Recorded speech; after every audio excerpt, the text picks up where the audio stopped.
In many countries, we think we already know what a place is like before even visiting it.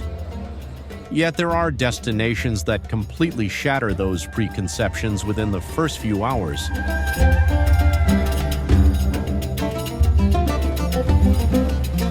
Uzbekistan is one of them. Located in Central Asia, this territory, historically tied to the Silk Road, combines an ancient legacy with recent development. Its capital, Tashkent, quickly sets the tone. Wide avenues, a metro decorated like a museum, and an organized urban life that surprises many visitors. The country today has around 35 million inhabitants, making it the most populous in Central Asia. Much of the territory is desert or mountainous, so the population is concentrated mainly in cities and agricultural valleys. Historically, this region was a key connection point between East and West. Trade brought Persian, Turkic, Arab, and later Russian influences. Figures like Tamerlane left a deep mark, especially on Samarkand, which remains an important cultural symbol.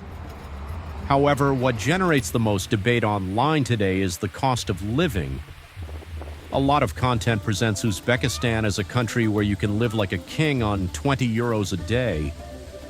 In practice, the reality is more nuanced. Very affordable options do exist, but not at the level of constant luxury on such a small budget. For example, a meal at a local restaurant typically costs around 8 euros to 9 euros per dish, especially in tourist areas or places with menus in English and Russian. Cheaper options can be found in local canteens, but the country is not as uniformly inexpensive as is sometimes claimed. Accommodation follows a similar logic, quite affordable compared to Europe, but variable depending on location and comfort level. Another element many travelers notice is the visible presence of law enforcement.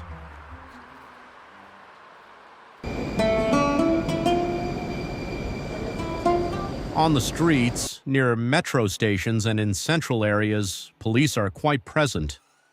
Even so, the general atmosphere is calm and orderly, which surprises many visitors. An important point is the linguistic and cultural dimension. The country is predominantly Muslim, but with a strong Soviet heritage. Russian remains widely used in daily life, sometimes almost as much as Uzbek, especially in cities. This makes communication much easier. For those coming from former Soviet countries, language is not a significant barrier. Tourism is still developing. Most visitors come from neighboring countries or Muslim-majority regions, as well as from Russia.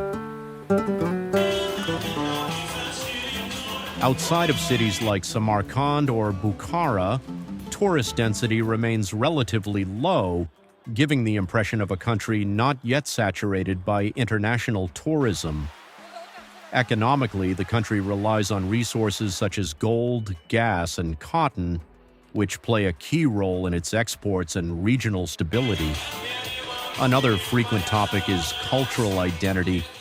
Uzbekistan is predominantly Muslim, but urban life shows diverse lifestyles.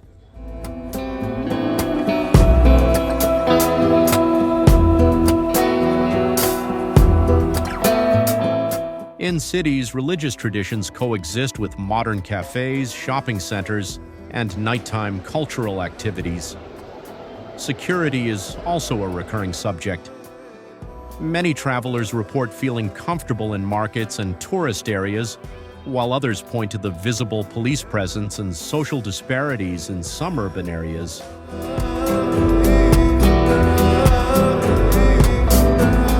In everyday life, food occupies a central place. Bread is omnipresent and prepared in traditional ovens. Dishes like plav are very common and usually served in large portions. Samsa pastries, often handmade, are also widely available. When traveling, it is important to avoid the months of extreme heat, as in summer, some cities can reach very high temperatures. The milder seasons, such as late summer and autumn, are generally the most recommended for exploring historic cities like Bukhara or Samarkand. In Tashkent, one detail that draws a lot of attention is the large number of locally produced vehicles manufactured under license that dominate urban traffic.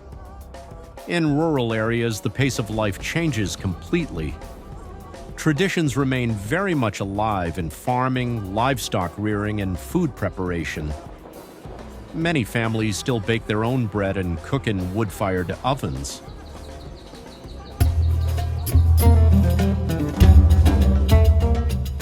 Historic cities like Khiva and Bukhara reveal another side of the country, with well-preserved old quarters where a more traditional way of life can still be observed.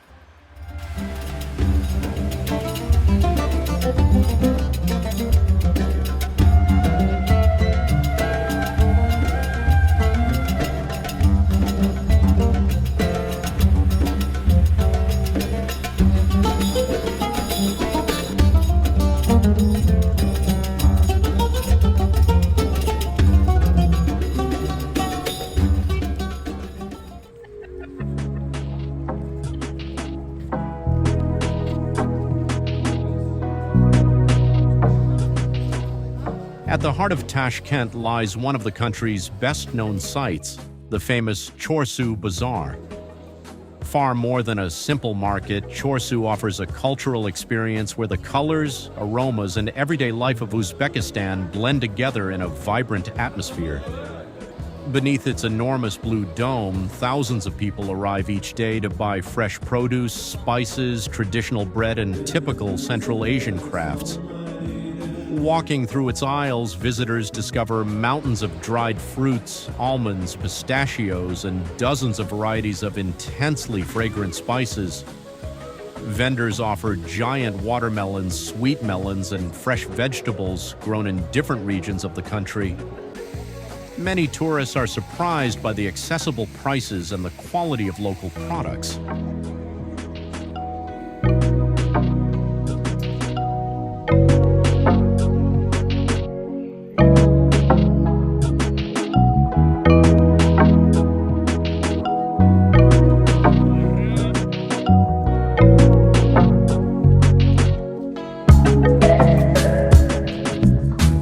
One of the market's most important symbols is Uzbek bread, known as naan. These round loaves decorated with traditional designs hold a special place in the country's culture and can be found freshly baked at almost every corner of the bazaar.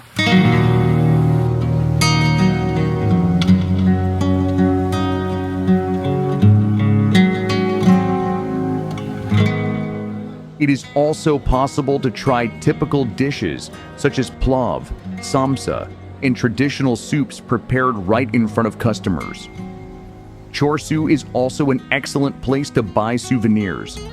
Tourists often look for silk scarves, hand-embroidered textiles, traditional carpets, and ceramics decorated with oriental motifs.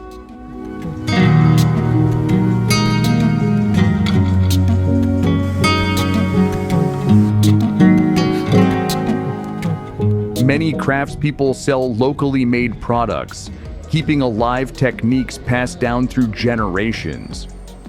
What makes this market truly special is its human atmosphere. Merchants often chat with visitors, invite them to sample products, and share stories about Uzbekistan and its traditions. For many travelers, visiting Chorsu is one of the most memorable experiences of the trip.